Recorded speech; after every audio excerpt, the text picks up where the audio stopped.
یہ قبیلہ قبیلے بنی المصطلق، اس نے اللہ کے نبی صلی اللہ علیہ وسلم کے ساتھ جنگ کی اور اس کے بعد پھر شکست کھا گئے، پھر ایمان لے آئے، اللہ کے نبی صلی اللہ علیہ وسلم کو زکات دینے کا وعدہ کر لیا۔ اب جب سال بھر مکمل ہوا تو اللہ کے نبی صلی اللہ علیہ وسلم نے ایک صاحب حضرت ولید ابن عقبہ کو بھیجا کہ آپ جائیے، جا کر اس قبیلے کی زکات وصول کر کے واپس آئیے۔ اب یہ گئے، ولید ابن عقبہ جب گئے تو مسئلہ یہ ہوا کہ قبیلے والوں کو پتا چلا اللہ کے نبی کی طرف سے بھیجے گئے کوئی نمائندے زکات وصول کرنے کے لیے آ رہے ہیں، تو عربوں کے طریقے کے مطابق وہ تیار ہوئے، اپنے ہتھیار پہن کر استقبال کرنے کے لیے تیار ہوئے۔ وہ قبیلے کے عربوں کا جو طریقہ تھا اس انداز پہ تیار ہوئے۔ اب مسئلہ یہ تھا کہ ولید ابن عقبہ جس خاندان سے تعلق رکھتے تھے اس خاندان کی قبیلے بنی المصطلق کے ساتھ زمانے جاہلیت میں دشمنی تھی۔ اب ان کے دماغ میں شیطان نے کہیں یہ خیال ڈال دیا، کہیں ان کے ذہن میں یہ بات آ گئی، یا ہو سکتا ہے صورتحال دیکھ کر وہ ان کے ذہن میں یہ بات آئی کہ یہ لوگ مجھے قتل کر دیں گے، ڈر کے مارے وہ وہیں آدھے راستے سے واپس لوٹ کر آ گئے۔ قبیلے والے ادھر پریشان، ادھر اللہ کے نبی کے پاس یہ صحابی آئے اور آ کر کہنے لگے اللہ کے نبی میں گیا تھا، لیکن ان لوگوں نے زکات دینے کا مسئلہ اس پر بات کرنے سے پہلے میرے قتل کرنے کے لیے منصوبہ بندی کر لی تھی، وہ آگے بڑھ کر آئے، مجھے قتل کرنے کے لیے آئے، اللہ کے نبی میں بھاگ کر چلا آیا۔ اب اس کا مطلب یہ تھا کہ وہ قبیلہ مرتد ہو چکا ہے، وہ قبیلہ اللہ کے نبی کو زکات دینے کے لیے تیار نہیں، یہی بات سمجھ میں آ رہی تھی۔ اللہ کے نبی صلی اللہ علیہ وسلم نے حضرت خالد ابن ولید کی نگرانی میں ایک لشکر کو تیار کیا، ایک ٹکڑی تیار کی، کہا جاؤ جا کر اس قبیلے کی صورتحال کو دیکھو، اگر یہ لوگ واقعی دین پر قائم ہیں اور زکات دینے کے لیے تیار ہیں تو زکات لے کر آ جاؤ، اور چپکے سے جانا، ان کو پتا نہیں چلنا چاہیے کہ تم آئے ہو، اور اگر یہ لوگ واقعی مرتد ہو چکے ہیں اور پھر جنگ لڑ رہے ہیں مسلمانوں کے ساتھ تو پھر تم بھی ان کے خلاف جنگ کرنے کے لیے جاؤ اور ان کو شکست دے کر ادب سکھا کر آؤ۔ ادھر قبیلے والے پریشان کہ اللہ کے نبی صلی اللہ علیہ وسلم کا قاصد آ رہا تھا، آتے آتے آدھے راستے سے لوٹ گیا، پتہ نہیں کیا معاملہ ہوا ہے۔ اس قبیلے کے نمائندہ افراد اللہ کے نبی کے پاس اپنا وفد بھیجتے ہیں، کہتے ہیں کہ اللہ کے نبی آپ کا جو قاصد تھا وہ آدھے راستے سے واپس لوٹ کر آ گیا، ہم تو منتظر تھے کہ وہ آئیں گے لیکن وہ آئے نہیں، آدھے راستے سے واپس لوٹ کر آ گیا، ہمیں یہ ڈر ہوا کہیں ایسا تو نہیں کہ درمیان میں ہمارے بارے میں قرآن کی کوئی آیت اتر گئی اور ہمارے بارے میں اللہ نے کوئی حکم دے دیا، اس وجہ سے آپ نے قاصد کو واپس بلا لیا ہے اللہ کے نبی، ہم اسی لیے آپ کے پاس گفتگو کرنے کے لیے آئے۔ ادھر خالد ابن ولید رضی اللہ تعالیٰ عنہ کو اللہ کے نبی نے بھیجا تھا، خالد ابن ولید رضی اللہ تعالیٰ عنہ نے قبیلے کے قریب جا کر خفیہ طور پر نگرانی کی، دیکھا قبیلے میں مغرب کے وقت میں مغرب کی اذان ہوئی، عشاء کے وقت میں عشاء کی اذان ہوئی، جس سے پتہ چلا کہ نہیں یہ لوگ واقعی اسلام پر باقی ہیں اور اسلام پہ عمل کر رہے ہیں۔ اور اس کے بعد حضرت خالد ابن ولید سامنے گئے، بات چیت کی اور وہ لوگ راضی خوشی اپنی زکات دیے تو وہ لے کر اللہ کے نبی کے پاس آ گئے۔ یہ پورا واقعہ ہوا، اس واقعے میں اللہ تبارک و تعالیٰ نے قرآن مجید کی آیت کریمہ نازل فرمائی، کہا یا ایھا الذین آمنوا، اے ایمان والو، ان جاءکم فاسق بنبأ فتبینوا، جب کبھی تمہارے پاس ایسا کوئی آدمی جو قابل بھروسہ نہ ہو، ایسا آدمی کوئی خبر لے کر آئے تو تحقیق کر لو،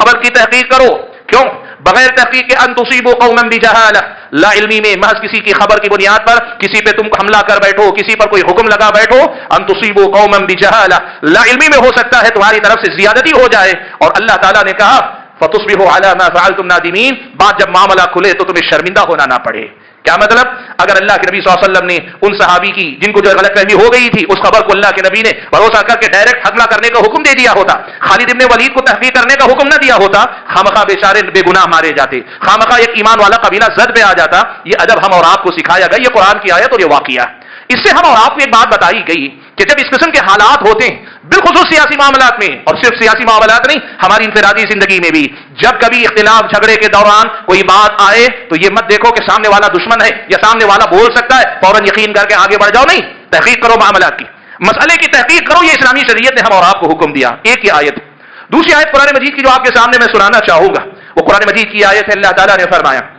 وَإِذَا جَاءَهُمْ أَمْرٌ مِّنَ الْأَمْنِ أَوِ الْخَوْفِ أَذَاعُوا بِهِ، ان کے پاس جب کبھی کوئی فیصلہ کوئی معاملہ امن کا یا خوف کا آتا ہے تو لوگوں میں پھیلا دیتے ہیں، وَلَوْ رَدُّوهُ إِلَى الرَّسُولِ وَإِلَى أُولِي الْأَمْرِ مِنْهُمْ لَعَلِمَهُ الَّذِينَ يَسْتَنبِطُونَهُ مِنْهُمْ، اس کے بجائے انہوں نے اس خبر کو رسول اور اولو الامر ذمہ داروں کے حوالے کیا ہوتا تو جو ان مسائل سے استنباط کرنے والے ہیں وہ سمجھتے کہ کیا چیز بتانے کی ہے کیا چیز بتانے کی نہیں ہے۔ وَلَوْلَا فَضْلُ اللَّهِ عَلَيْكُمْ وَرَحْمَتُهُ لَاتَّبَعْتُمُ الشَّيْطَانَ إِلَّا قَلِيلًا، اگر اللہ کا فضل اور اس کی رحمت نہ ہوتی تو تم سب کے سب شیطان کے راستے پہ چل نکلے ہوتے سوائے چند لوگوں کے۔ کیا آیت ہے یہ؟ اس آیت کی تفسیر اگر آپ پڑھیں گے پتہ چلے گا